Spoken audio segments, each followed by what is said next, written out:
Chers frères et chères sœurs, je suis encore bien content de vous voir tous ensemble. Ça fait déjà un bout de temps qu'on ne se voyait plus au niveau des vidéos. Bon, j'ai pris un temps de recul pour diverses raisons. Mais là, Dieu voulant, j'ai décidé qu'on se retrouverait ensemble à travers Internet. Alors, si vous voulez bien, aujourd'hui, on va prendre un sujet qui est celui de devenir un vrai disciple de Christ. Alors, comment devient-on un vrai disciple de Christ? Je crois que la première chose qui est importante, c'est déjà d'entendre la parole de Dieu. Dans Marc 4,24, il nous est dit que c'est important d'entendre la parole. À la fois de l'entendre, mais aussi de la comprendre. Alors pourquoi faut-il entendre cette parole? Tout simplement parce que si on n'entend pas la parole qui nous parle de Dieu, je crois que c'est impossible à l'homme de vraiment comprendre le plan de Dieu. On le comprend justement à travers cette parole. Une autre raison aussi, c'est que la foi vient de ce que l'on entend. Or, comment cette foi peut-elle venir en nous? Justement, en découvrant dans la parole de Dieu, à la fois ce qui est écrit, mais aussi ce qu'on peut mettre en pratique. Et en mettant en pratique ce qui est écrit, la foi grandit. Une chose qui est aussi importante, c'est de savoir que pour être en Jésus-Christ, il faut avoir entendu le message de Jésus-Christ, avoir compris ce qu'il voulait. Or, comme disait Jésus dans Jean 10, au chapitre 10, au verset 3, ceux qui entendent vraiment, ce sont ceux qui sont ses brebis. Alors, est-ce que la promesse est simplement pour nous, particulièrement, ou est-ce que Dieu a voulu que le monde soit sauvé? Si on prend Jean 3,16, il nous est dit que Dieu a tant aimé le monde qu'il a donné son Fils unique, afin que le monde soit sauvé par lui. Sous-entendu donc que la promesse est pour tous ceux qui entendent sa voix. Donc, comme je vous disais à l'instant, il faut d'abord entendre la parole.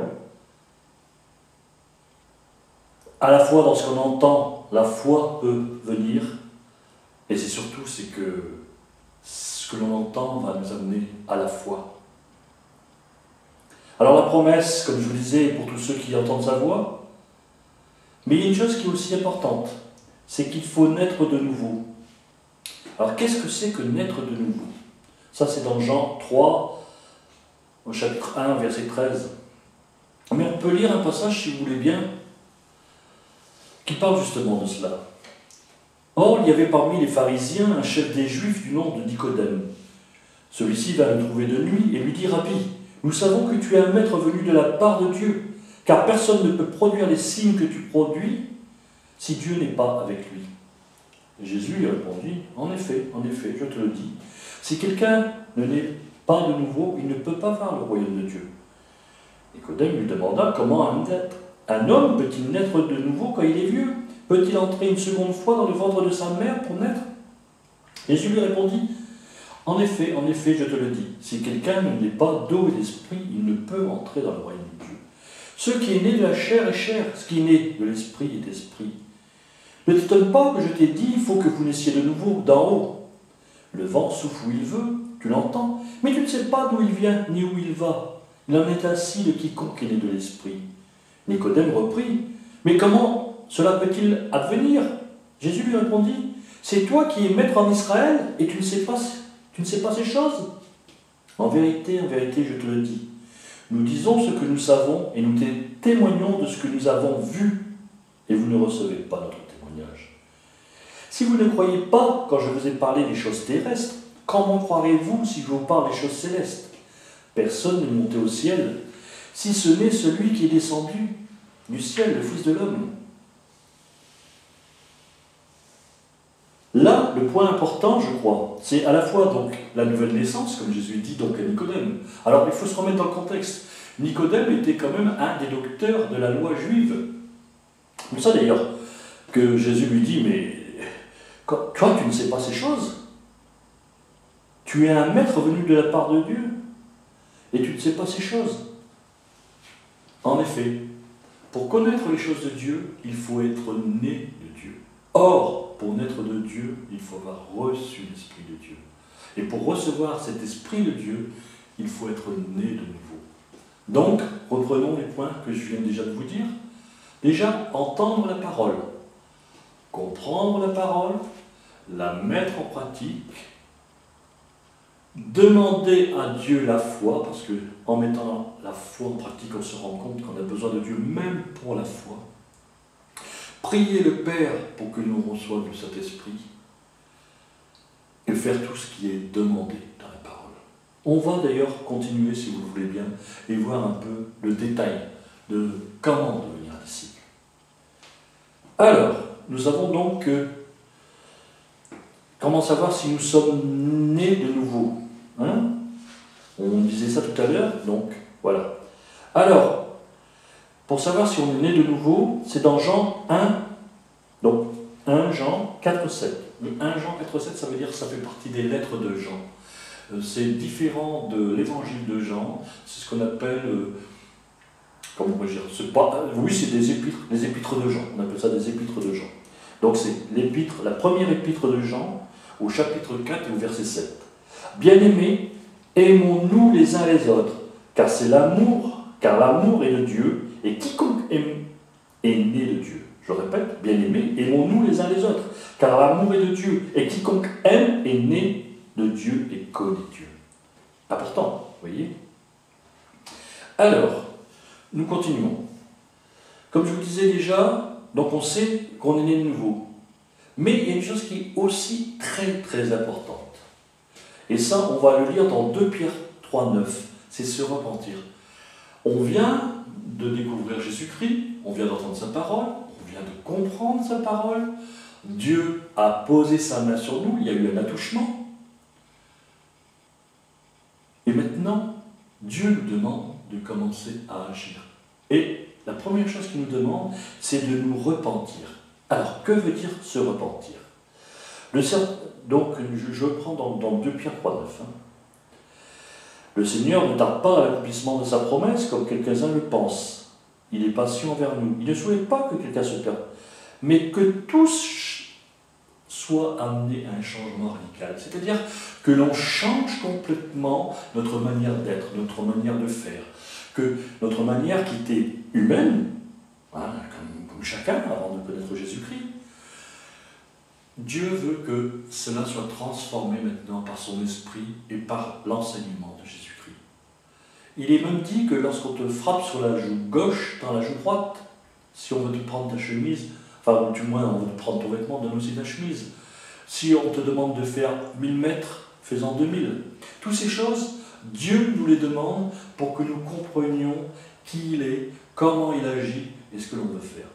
Et je peux vous dire, encore maintenant, que si vous ne faites pas ces choses, vous ne découvrirez pas comment Dieu peut vraiment agir dans votre vie. Il faut absolument, pour être disciple de Christ, marcher selon ce que Christ a dit. On ne peut pas être disciple de Christ si on veut en faire qu'à son idée. Et trop de personnes, justement, passent à côté. Je reprendrai la parabole que Jésus avait dite. Vous savez, où il est dit qu'il y a un semeur qui sème et qui jette comme ça donc des graines. Et il prend cet exemple du semeur avec les graines de la même manière qu'avec la parole. Il dit que il y a des graines qui tombent comme ça le long du chemin. Et ces graines, aussitôt les oiseaux viennent et les mangent. Pourquoi? Parce que c'est tout. Si on veut faire le parallèle entre les graines et la manière d'entendre la parole, on a entendu la parole, mais on n'y a même pas prêté attention. Aussitôt c'est parti. Il y a une autre partie qui tombe dans les rochers, dans la roche, dans les cailloux. Alors là, par contre, il y a un petit peu plus de terre, c'est un petit peu plus à l'abri. Alors voilà, on écoute un petit peu, mais dès qu'il y a le moindre problème, le moindre souci, ou qu'on doit mettre notre vie en ordre, en accord avec Dieu, on décide que c'est pas la peine, c'est trop fort pour nous, et on ne veut pas continuer. Et la parole de Dieu tombe dans le caillou. Il y a une troisième catégorie de personnes.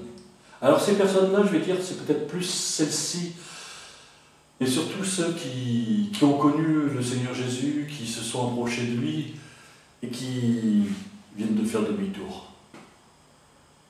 Frères, sœurs, j'ose vous appeler ainsi, parce que vous avez été connu de Jésus, et finalement vous laissez le monde vous envahir, vous laissez les soucis du monde vous envahir, vous laissez votre carrière professionnelle prendre le dessus, vous laissez prendre votre mari, votre femme le dessus sur votre vie en Jésus-Christ, vous laissez même vos enfants laisser prendre le dessus sur la vie en Jésus-Christ. Et là, ce sont les épines, c'est les soucis du monde, c'est le besoin de richesse, le besoin de reconnaissance dans le monde, c'est le qu'en dira-t-on.